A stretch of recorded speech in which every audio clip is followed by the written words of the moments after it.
এখন যেরকম বাংলাদেশের সেই প্রায় 16-18 বছর হলে বহু যুবক ভোটার এরা ভোট দিবার পারেনি, ওরা খালি ফোঁপাচ্ছে। আল্লাহ দিলে আজকে 12 তারিখ, আগামী ফেব্রুয়ারি 12 তারিখে ভোটের দিন ধার্য হয়ে গেছে। আল্লাহু আকবার, তফসিল ঘোষণা। আল্লাহু আকবার। আমাকে অনেক যুবক ফোন করে কয়, হুজুর 16-18 বছর আগে ভোটার হয়েছি, ভোট দেবার পারিনি, তা আপনি দোয়া করবেন, আমি ভোট দেব, ভোটের দিন হলে বিয়ের দিন কর্ম, ভোট দিয়ে দেয় সেই দিনই বিয়ে কর্ম, কারণ মরদ বেটা চলিনি। আল্লাহু আকবার। 1000। আর আমাদের বাংলাদেশত 14 কোটি ভোটার, খালি সালার মধ্যে ভোট দিলি পাশ হয়ে দেবি, তারই তুমি জিলেপি খা 500 বছর গুজরে দিল। 4টার সময় ইনকুলেটারের মধ্যে ঢুকে করছে, চাচা চেয়ারম্যান করছে, চাচা এখনো কালি ভরায়নি, উনি আরো হাফ কেজি খাবি।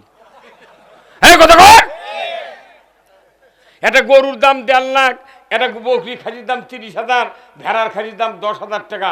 আর আশরাফুল মখলুকাত 270 কোটি টাকার পার্স আছে মাথার থেকে পা পর্যন্ত। এই পার্সগুলো দিয়ে এত দামি মানুষ বানাচ্ছে, গরুর দাম 1.5 লাখ, আর আশরাফুল মখলুকাত ভোটের দিনে হাফ কেজি জিলেপি দিয়ে 6 বার বিক্রি হয়। নবীর সাহাবারা যদি এইরকম থাকতো, আর আমাদের দেশে মানুষ নামাজ বাদ দেয় কাপটি ল্যাপের মধ্যে শুয়ে আছে। হ্যাঁ, এই যে শীত আসছে, মাদেনি হয়ে দেবি, তাও জানলা খুলবে না। ফজরের নামাজের পার্টি কোন শীতের মধ্যে কম, তাইলে মরবে। আর যুবকেরা যে জিনিস দিছে, মিডিয়া যে জিনিস দিছে, পাতালে মোবাইল, যুবকেরা ঠেলতে ঠেলতে হাত ক্ষয় যায় দেখে লোগত মুজা লাগাছে। কি তাই না? মুজা লাগাছে। এই বাংলাদেশে ব্রিটিশের থেকে শুরু করে পাকিস্তান গেছে, বাংলাদেশের প্রায় 10 বছর গেছে স্বাধীনের পর থেকে। জিরোর কোনো দাম আছে না। বাপ যদি না বেটার থেকে হাওলাত লেয় টাকা 500, তুই বাপরে 500 টাকা হাওলাত লেছে, তারই তুমি রাত্রে শুবের যায়, ওর বউ তামানদিনী কয়, কো তোমার বাপ 500 টাকা দিল না। এই কথা কয় কেন? তুই বাপ লেছে ওর থেকে হাওলাত, তো তুই বউ তোর কি বাজিছে?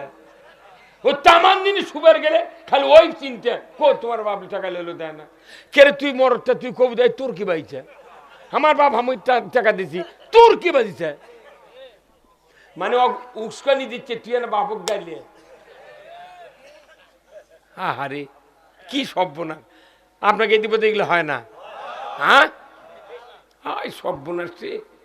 লিজের ব্যাটার থেকে বাপ আনা হাওলাত দিয়েছে, তোর জন্ম থেকে শুরু করে 25 বছর পর্যন্ত লালন পালন করলো, তেনা দিল, ঘাড়ত করলে এলো, হাটত গেল, তিলে খাজা আনলো, বাদাম আনলো, কত কি খিলালো, কয় 5,000 চলে গেছে রে, আর 500 টাকা হাওলাত দিয়েছে।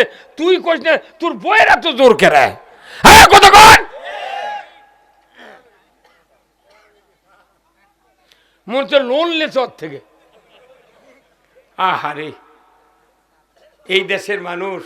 চ্যানেলটি সাবস্ক্রাইব করে আমাদের সঙ্গেই থাকুন। কি আমার মসজিদের ইমাম পলেও যাচ্ছে, এই ঢাকা বয়তুল মোকাররম ইমাম পলে গেছে। ইমাম পলাবু কেরা? তুই কচুর সাথে গলার দড়িতে মলু না কে? কত কর? আহা, ইস, কোন একদিন এদেশের আকাশে কলেমার পতাকা উড়বে, সেদিন সবাই খোদাই বিধান পেয়ে দুঃখ বেদনা ভুলবে। কোরআনের বিধান ছাড়া, আল্লাহর বিধান ছাড়া পৃথিবীতে দুঃখ দুর্দশা দূর করার কোনো বিধান নাই। কথা ঠিক কিনা? এই কোরআন বাংলাদেশে বিজয় হোক, আপনারা কি চান? কারা কারা চান? 2 হাত তুলে আল্লাহকে দেখান। লিল্লাহে তাকবীর, নারায়ে তাকবীর। আপনি কোরআনের বিধানের পক্ষে থাকবেন, আপনাকে আল্লাহ তাআলা মুক্তি দিয়ে দিবে। জোরে কোন সুবহানাল্লাহ। আজ থেকে ১৫০০ বছর আগে আল্লাহর নবী বদরের যুদ্ধ করলেন ৩১৩ জন সাহাবী নিয়ে। ধরে বলুন ঠিক কিনা? কয়শো জন? কাফেররা কতজন? ১০০০ কাফের, ৩১৩ জন সাহাবী। যুদ্ধে বিজয় দিলেন কে? কি দিয়া সাহায্য করলেন?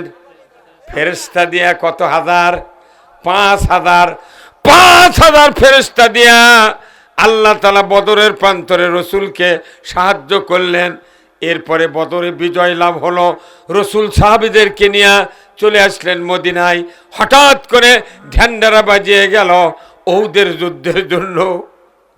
আল্লাহর নবী সাহাবীদেরকে বললেন, বদর থেকে তোমরা এসেছ, গায়ের ব্যথা কমে নাই, আবার যুদ্ধের জন্য প্রস্তুতি নাও। বলে হুজুর কোথায় যুদ্ধ হবে? বলে উহুদের ময়দানে। কতজন লাগবে সৈন্য? আল্লাহর নবী বললেন ১০০০ সৈন্য লাগবে। জোরে কন্যা আল্লাহু আকবার। কত হাজার? প্রথম যুদ্ধ ৩১৩, দ্বিতীয় যুদ্ধ ১০০০। আমাদের এমন কোন গ্রাম নাই ১০০০ মানুষ নাই। আর আল্লাহর নবীর তখন সাহাবী ছিল মাত্র ৩১৩, আর তারপরে দ্বিতীয় যুদ্ধ ১০০০। আর আমাদের বাংলাদেশত ১৪ কোটি ভোটার, খালি সালার মধ্যে ভোট দিলি পাশ হয়ে দেবি। তারই জন্য জিলেপি খা ৫০০ বছর গুজরে দিল। ৪টার সময় ইনক্লুজারের মধ্যে ঢুকে করছে চাচা, চেয়ারম্যান করছে চাচা এখনো কালি ভরায়নি, উনি আরো হাফ কেজি খাবি। হ্যাঁ কথা কর। একটা গরুর দাম ১.৫ লাখ, একটা বকরি খাসির দাম ৩০,০০০, ভেড়ার খাসির দাম ১০,০০০ টাকা। আর আশরাফুল মখলুকাত ২৭০ কোটি টাকার পার্স আছে মাথার থেকে পা পর্যন্ত। এই পার্সগুলো দিয়ে এত দামি মানুষ বানাচ্ছে। গরুর দাম ১.৫ লাখ, আর আশরাফুল মখলুকাত ভোটের দিনে হাফ কেজি জিলেপি দিয়ে ৬ বার বিক্রি হয়। নবীর সাহাবারা যদি এইরকম থাকতো, এই দেশে ইসলাম আসতো না। ১০০০ কাফের, ৩১৩ জন সাহাবী। আল্লাহ তাআলা বিজয় দেওয়ার পর সাহাবাদের শরীরে শক্তি দিয়ে দিল। ধরে কোন আলহামদুলিল্লাহ। এরপরে উহুদের যুদ্ধের দামামা বেজে গেল। আল্লাহর নবী যুদ্ধের জন্য সাহাবীদেরকে প্রস্তুত করছেন। হঠাৎ করে একজন যুবক দ্বীপ্রহের সময়, মাথার চুল কোঁকড়ানো, লম্বা চড়া বডি, গায়ের রং ফর্সা, এমন সুন্দর যুবক রসুলের সামনে এসে হাজির হয়ে গেলেন। জোরে কন্যা মারহাবা। আল্লাহর নবী যুবকটিকে দেখে এত আশ্চর্য হয়ে গেলেন। বদরে যে সমস্ত সাহাবীরা যুদ্ধ করেছেন, এত যুবক বয়সে আমি কোনো সাহাবী পাই নাই। এই সুন্দর সাহাবী দাঁড়িয়ে বলে, হুজুর আমি উহুদের ময়দানে যুদ্ধে অংশগ্রহণ করতে চাই। কি ইমান! আল্লাহর নবী তাকিয়ে দেখলেন যুবকটির দাড়ি উঠেছে, মুছ উঠেছে, যুবকটি বালেগ হয়েছে। রসুল বললেন, বাবা তোমার নাম কি? বলে আমার নাম হানজালা। বলে বাবা তুমি কি বিবাহ করেছ? বলে আমি বিবাহ করি নাই। আল্লাহর নবী শুধু বললেন, বাবা তুমি বিবাহ করো, যাও। ওই যুবকটি মনে মনে চিন্তা করলেন, আমি যদি আজকে বিবাহ করতাম তাহলে রসুল আমাকে উহুদের যুদ্ধে যাওয়ার অনুমতি দিতেন। এই মনে করে উনি চিন্তা করলেন, যেহেতু বিবাহ করার কথা বলেছেন, উনি আর রাস্তার ভেতরে দেরি করলেন না। দ্রুত গতিতে বাড়িতে পৌঁছে বাবাকে বললেন, ভাইকে বললেন, মাকে বললেন, মা বাবা সবাইকে বললেন, ভাই রে, আব্বা রে, মা রে, তোমরা তাড়াতাড়ি করে আমাকে বিবাহ দাও। ওনার ইচ্ছা যদি আজকের দিনের ভেতর বিবাহ করা হয়, আগামীকাল উহুদের যুদ্ধে অংশগ্রহণ করতে পারবো। ওই সময় যুবক চিন্তা করছে যে আমি বিয়ে করলে তাহলে আর ফিরে আসতে হতো না, কথা ঠিক কিনা? এখন যেরকম বাংলাদেশের সেই প্রায় 16-18 বছর হলে বহু যুবক ভোটার এরা ভোট দিবার পারেনি, ওরা খালি ফোঁপাচ্ছে। আল্লাহ দিলে আজকে 12 তারিখ, আগামী ফেব্রুয়ারি 12 তারিখে ভোটের দিন ধার্য হয়ে গেছে। আল্লাহু আকবার, তফসিল ঘোষণা। আল্লাহু আকবার।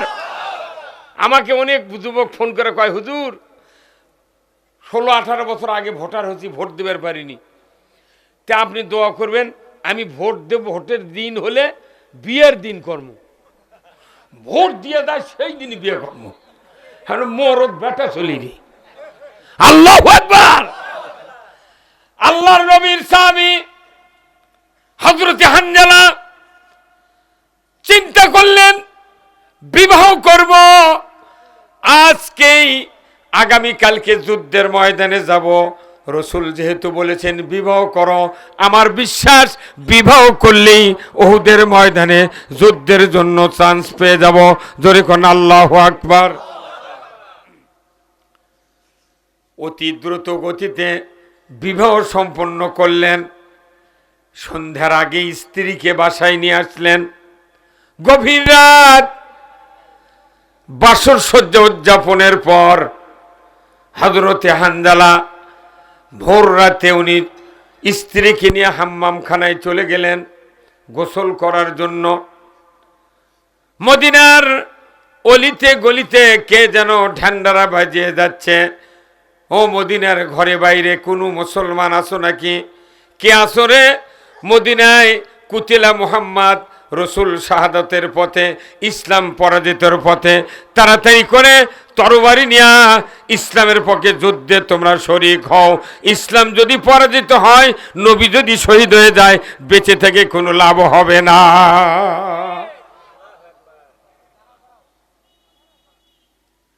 আমার ভাইয়েরা, এইবার গোসলের প্রস্তুতি নিচ্ছে, এমন সময় ঢ্যান্ডারা কানে চলে গেল হযরত হানজালার। উনি স্ত্রীকে বললেন, পানের স্ত্রী, মুহূর্তকাল দেরি করো না, আমাকে তরবারি দাও, যুদ্ধের পোশাক পরিয়ে দাও, ঘোড়াটা সাজিয়ে দাও, আমি দেরি করব না, আমি যুদ্ধের ময়দানে, উহুদের ময়দানে যাব। আমার প্ল্যান ছিল বিবাহ করার, বিবাহ হয়ে গেছে, আর দেরি করব না, তাড়াতাড়ি করে আমি ওকে সাজিয়ে দাও, আমি যুদ্ধে যাব। কি হিম্মত! যুদ্ধত গেলে হয় মরবি, হয় শহীদ হবি, না একটা কিছু হবি। তো আমাদের দেশের মেয়েরা যদি দেখে পালসার দিয়ে বাপে বিয়ে দেশে, ওই এক রাত পরে যদি কয় যে মিছিলত যাবো, ঢাকার যাবো সমাবেশে, তাহলে ওই বউ ভাই করে ডাক দিলে কয়ে সে করলি এত এই কারেন্টের থমের সাথে বান্ধা তো তোরা বিয়ে হয় কেবল একদিনে, তো তুই যাচ্ছ কোনটি, তোর বাটাম ফাটামো। হ্যাঁ, কথা কর। আল্লাহর নবীর সাহাবী তার স্ত্রীকে যখন এই কথা বললেন, তরবারি দাও, যুদ্ধের পোশাক দাও, ঘোড়াটা সাজিয়ে দাও, ওনার স্ত্রী বললেন, পানের স্বামী, আপনার উপর গোসল ফরজ, আপনি গোসলটা করে নেন, আমি তরবারি দেব, যুদ্ধের পোশাক দেব, আমি ঘোড়া সাজিয়ে দেব, আর কোনো বিরক্তি করব না, চলে যাবেন আপনি, আমি বাধা দেব না, বাধা দেব না।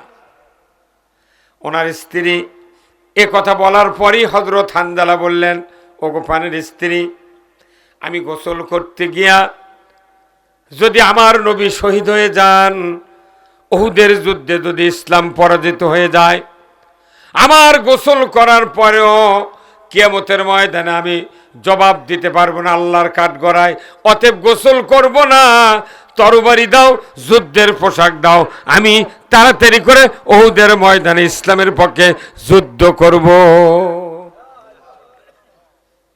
স্ত্রী খুব অনুরোধ করলেন, গোসল করেন, আমি বাধা দেব না, তখন না, শুনবো না, আগে যুদ্ধ, তারপরে গোসল। আল্লাহু আকবার।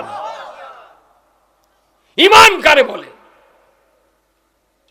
আর আমাদের দেশে মানুষ নামাজ বাদ দেয় কাপটি বেলা ল্যাপের মধ্যে শুয়ে আছে। হ্যাঁ, এই যে শীত আসছে মাদেনি হয়ে যাবি, তাও জানলা খুলবে না। ফজরের নামাজের পার্টি কোন শীতের মধ্যে কম, তাইলে মরবে। আর যুবকেরা যে জিনিস দিছে, মিডিয়া যে জিনিস দিছে, পাতালে মোবাইল, যুবকেরা ঠেলতে ঠেলতে হাত ক্ষয় যায় দেখে লোগত মুজা লাগাছে। কি তাই না? মুজা লাগাছে। এই বাংলাদেশে ব্রিটিশের থেকে শুরু করে পাকিস্তান গেছে, বাংলাদেশের প্রায় 10 বছর গেছে স্বাধীনের পর থেকে। জিরোর কোনো দাম আছে না। জিরো করলে মানুষ রাগ করছে, তুই জিরো, মানুষ খেপে দিচ্ছিল। আর এই মোবাইল এসে জিরোর যে দাম হতে বুঝছেন, যা করে করুক জিরো কয় লাগবে। হ্যাঁ, যত নাম্বার আছে জিরো থাকবি। 017, 013, 015, 016, জিরো করছে কি রি? এগিয়ে দিয়ে আমাকে কি পুতুলের লাগান মারল রি? কথা কি? আহা, আমার ভাইরা, হযরতে হানজালা রাদিয়াল্লাহু তাআলা আনহু স্ত্রীকে বললেন, প্রাণের স্ত্রী, যাব না, আর কোনো দিকে আর দেখব না, তাড়াতাড়ি করে তরবারি দাও, চলে যাব। আল্লাহর নবীর সাহাবীকে তরবারি দেওয়া হলো, যুদ্ধের পোশাক পরিয়ে দেওয়া হলো, ঘোড়াটা সাজিয়ে দেওয়া হলো। তীব্র গতিতে উহুদের ময়দানে গিয়া রসুলের সাথে দেখা করার সুযোগ পেলেন না, সাহাবেদের সাথে দেখা করার সুযোগ পেলেন না। একবারে যুদ্ধের ময়দানে নামিয়ে কাফিরদের সাথে মোকাবেলা শুরু করে দিলেন। জোরে কন্যা আল্লাহু আকবার। যুদ্ধ চলছে, হঠাৎ করে এক সময় খবর এসে গেল আল্লাহর নবীর দান্দান মোবারক শহীদ করে দিয়েছে। আল্লাহর নবী গুহার ভেতরে বেহুশ হয়ে পড়ে আছেন। নবীজি, যার শরীরে মশা পড়া হারাম, মাছি পড়া হারাম, এই মানুষের দান্দান কাফেরেরা ভেঙ্গে দিয়েছে। এই খবর মদিনায় চলে গেছে, রসুল আহত অবস্থায়। কিন্তু মদিনার মাটিতে একজন কাফের ছিল, রসুলের ভক্ত, ঈমান আনে না, কিন্তু তার ব্যবহারিক জীবনে রসুলকে ভালোবাসে। এমন মানুষ থাকে না ভাই? সবাই থাকে না?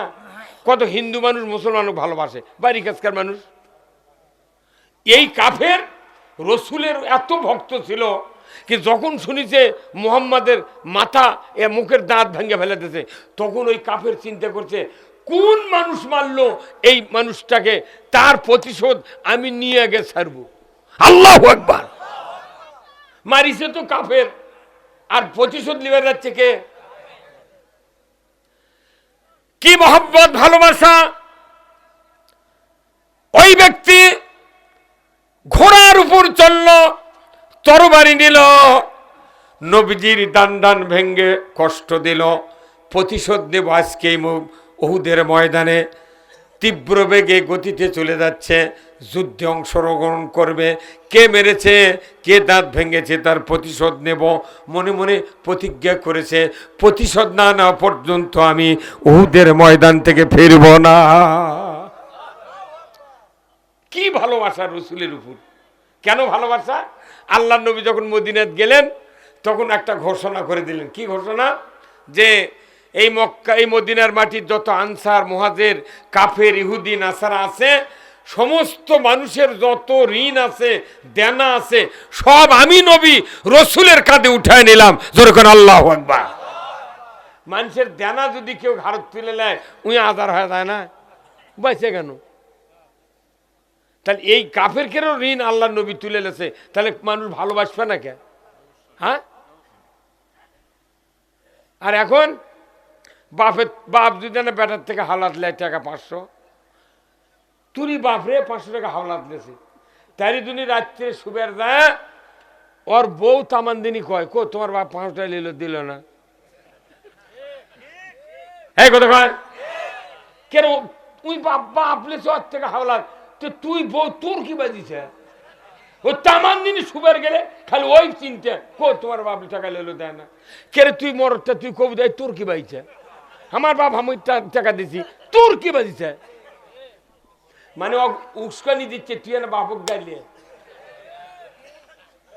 আহারে কি সর্বনাশ আপনাকে এই দিবতে এগুলো হয় না হ্যাঁ সর্বনাশ নিজের ব্যাটার থেকে বাপ আনা হাওলাতেছে তোর জন্ম থেকে শুরু করে 25 বছর পর্যন্ত লালন পালন করলো তেনা দিল ঘাড়ত করে নিল হাটত গেল তিলে খাজা আনলো বাদাম আনলো কত কি খিলালো কয় 5,000 চলে গেছে রে আর 500 টাকা হাওলা দিতেছে তুই কইস না তোর বইয়ের এত জোর কেরা হ্যাঁ কত কর মনে হচ্ছে লোন লেছে ওর থেকে আহারে এই দেশের মানুষ এই দেশের যারা পুত্রবধূ আপনাকে এই দিকের ভালো বলছেন আমাকে দিক সমস্যা বাপরে বাপরে বাপ এই দেশের সোলফল আমাকে দ্বারা নিজের বাপক আব্বা কয় না মা ওকে আম্মা কয় না শ্বশুরক কয় আব্বা কল কলা আব্বা শাশুড়ি কয় আম্মা গুন্না করা ওয়াজিব একালি মদ দেয় শাশুড়ি কয় আহ জামাই ফাঁসিবা কুকিলের মতো ডাকে রে চাষিটা কুকিল না তোর ভিটা বেচাবে ওই হ্যাঁ কথা বল খালি এক পালসার দেশে আর বছর গিঞ্জি আর লুঙ্গি দেয় তারই জন্য আব্বা আম্মা আর তোর বাপ 40 বছর মাথার ঘাম পায়ে ফেলে তো কলত করে হাটত লিয়ে গেল ইটি গেল উঠি গেল কত সদা খিলালো চিকিৎসা করলো কাপড় চুপড় দিল জীবন যৌবন সব কিছু মানে দিয়ে তোখানে বিয়ে দিছে তুই বাপক ভুলে যা শ্বশুর করছে আব্বা আসসালামু আলাইকুম কি রে ও জয়পুরহাটের যুবক ভাইরা আল্লাহর নবী বলেছেন শ্বশুর শাশুড়ি এক জায়গায় দাঁড়িয়ে আছে মা